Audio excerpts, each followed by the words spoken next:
जय जय रघुवीर समर्थ. बघा, समर्थ म्हणतात की नामस्मरण हे शाश्वत आहे आणि आपलं रूप हे नाशवंत आहे.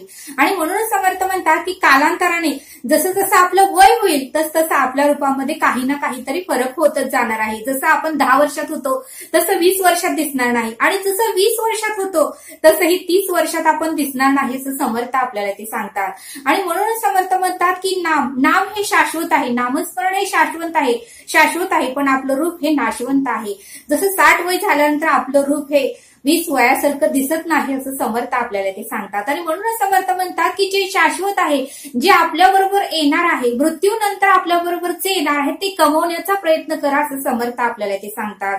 आणि म्हणूनच समर्थ म्हणतात की ज्याच्या मुखामध्ये नाव नाही ते सर्पाचे भीर, असं समर्थ आपल्याला ते सांगतात.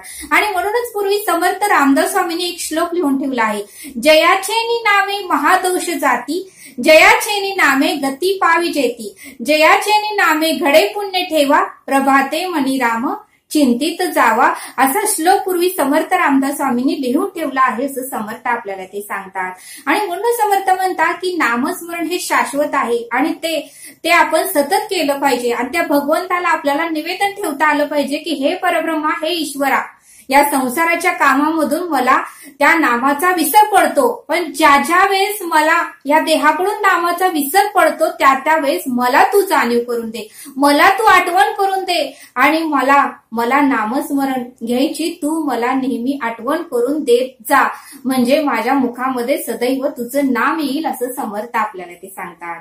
बघा म्हणले समर्थ, पूर्वी श्रीराम असं नामस्मरण करत होते. बघा म्हटले 3 अंकच होते, 3 शब्दच होते नामस्मरणाचे. का तर पूर्वी सत्वयुगामध्ये, त्रेतायुगामध्ये, द्वापार युगामध्ये एवढं पाप नव्हतं, म्हणून 3 शब्दच नामस्मरणाचे होते. पण आता मात्र या कलियुगामध्ये एवढं पाप वाढलेलं आहे की त्यामुळे समर्थांना आपल्याला 18 अक्षरी मंत्र द्यावा लागला. तो कुठला? ओम श्री गुरु दत्तात्रय श्रीपाद श्री वल्लभाय नमः आणि ओम नमो भगवते वासुदेवाय, हा मंत्र 12 अक्षरी आहे, असं समर्थ आपल्याला ते सांगतात. आता 18 अक्षरी मंत्र तर का दिला? तर आपल्यातले दोष नाहीसे व्हावे. आता या कलियुगामध्ये भरपूर पाप झालेला आहे आणि त्या युगाप्रमाणे आपल्यावरही त्याचा प्रभाव पडतो आणि तो हळूहळू का होईना कमी व्हावा, त्यासाठी 18 अक्षरी मंत्र आपल्याला दिला आहे.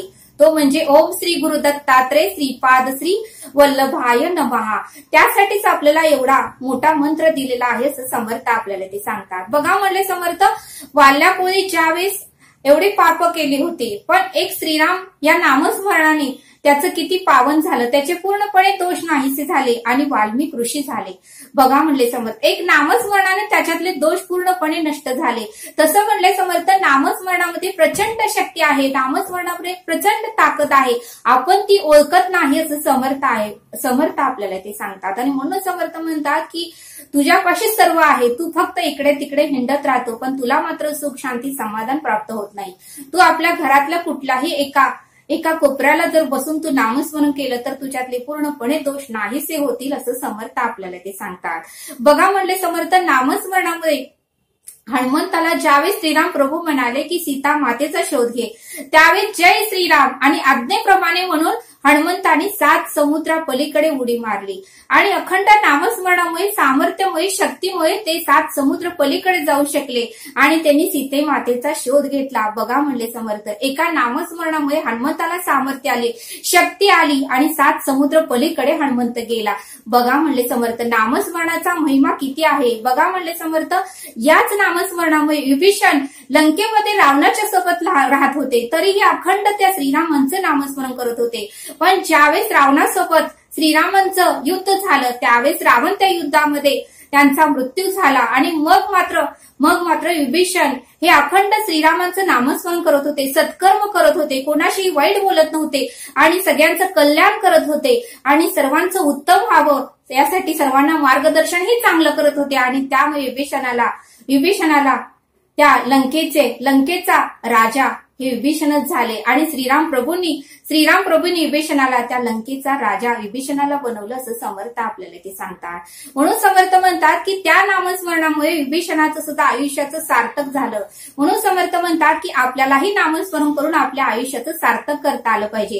केल्याने होत आहे, आधी केलेच पाहिजे. म्हणून समर्थ म्हणतात की परमार्थ आहे तो राज्यधारी, परमार्थ नाही तो भिकारी, असं समर्थ आपल्याला ते सांगतात.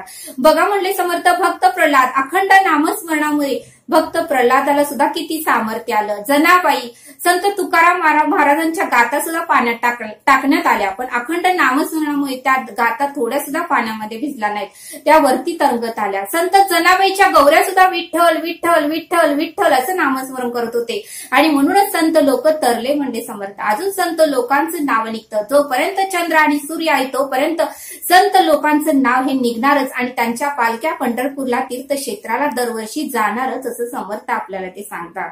म्हणून समर्थ म्हणतात की बरेच गुरु करून अकर्तायत. बघा म्हणले समर्थ श्रीराम प्रभूंचे गुरु हे महर्षी वाल्मिक ऋषी होते. त्यांनी सुद्धा श्रीराम प्रभूंना पूर्णपणे शिक्षण दिलं आणि योग्य तो मार्ग दाखवला. तरीही त्यांचं मंदिर कोठेही नाही, महर्षी वाल्मिक ऋषींचं मंदिर कोठेही नाही. बघा म्हणले समर्थ श्रीकृष्णांचे गुरु संदीपानु ऋषी होते. त्यांनी श्रीकृष्णाला उत्तमाचा मार्ग दाखवला, शिक्षण दिलं आणि उत्तमाच्या मार्गावर जाण्यासाठी त्यांना मार्गदर्शन केलं. तरीही संदीपानु ऋषींचं मंदिर कोठेही नाही, म्हणजे ते करून अकर्ता आहेत असं समर्थ आपल्याला ते सांगतात. आणि म्हणूनच समर्थ म्हणतात की नामस्मरणाचा महिमा भरपूर आहे. नामस्मरण हे शाश्वत आहे आणि आपलं रूप आपलं सौंदर्य हे नाशवंत आहे, कारण कालांतराने ते रूप आणि सौंदर्य नष्ट होणार आहे. बघा म्हणले समर्थ आपल्यामध्ये 8 विषयांचा रावण भरलेला आहे. आता तुम्ही म्हणाल तू 8 विषयाचा रावण तरी कोण? तर आपल्यातले 8 विषय, तर ते विषय कुठले? काम, क्रोध, मत्सर, चिंता, द्वेष, अहंकार, तिरस्कार, वासना, कामना, हे आपल्यातले 8 विषय आहेत. आणि 8 विषयांचा वेग जर आपण कमी केला तरच आपल्याला आयुष्यामध्ये यश कीर्ती येईल आणि आपल्यातले दोष कमी होतील आणि आपला मुक्तीचा मार्ग मोकळा होईल असं समर्थ आपल्याला ते सांगतात. आणि म्हणूनच समर्थ म्हणतात की नामाचा महिमा भरपूर आहे. नामस्मरणाचा महिमा सगळ्यांना विचारा, ध्रुव बाळाला विचारा. अखंड नारायणाचं नामस्मरण केल्यामुळे ध्रुव बाळाला सुद्धा ध्रुवपद मिळालं.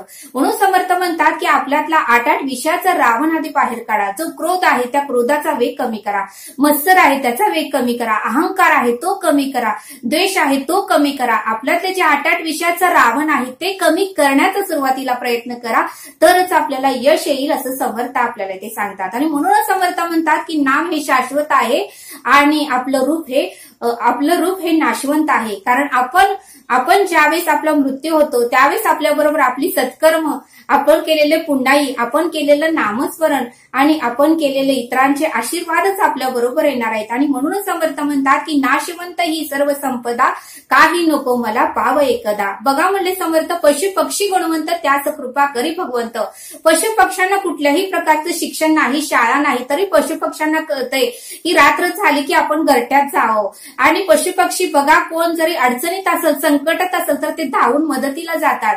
गाई दुसऱ्या गाईला मदतीला जाते, कावळा दुसऱ्या कावळ्याला मदतीला जातो, चिमणी दुसऱ्या चिमणीला मदतीला जाते, हरिण दुसऱ्या हरणाला मदतीला जातो. पण मनुष्य मात्र दुसऱ्या मनुष्याला मदतीला जात नाही, त्याचा तमाशा बघतो असं समर्थ आपल्याला ते सांगतात. आणि म्हणूनच हे कलियुग वाढत आहे आणि म्हणून असंख्य लोकांचे मृत्यू होत आहेत असं समर्थ आपल्याला ते सांगतात. म्हणून समर्थ म्हणतात की नाम हेच शाश्वत आहे आणि आपलं रूप हे नाशवंत आहे.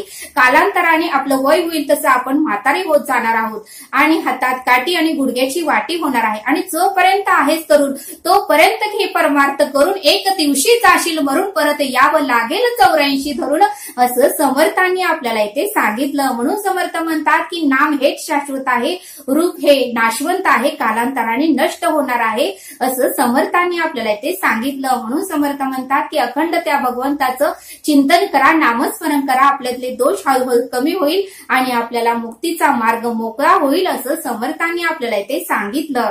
तरी आता आपण येथेच थांबूया. धन्यवाद. जय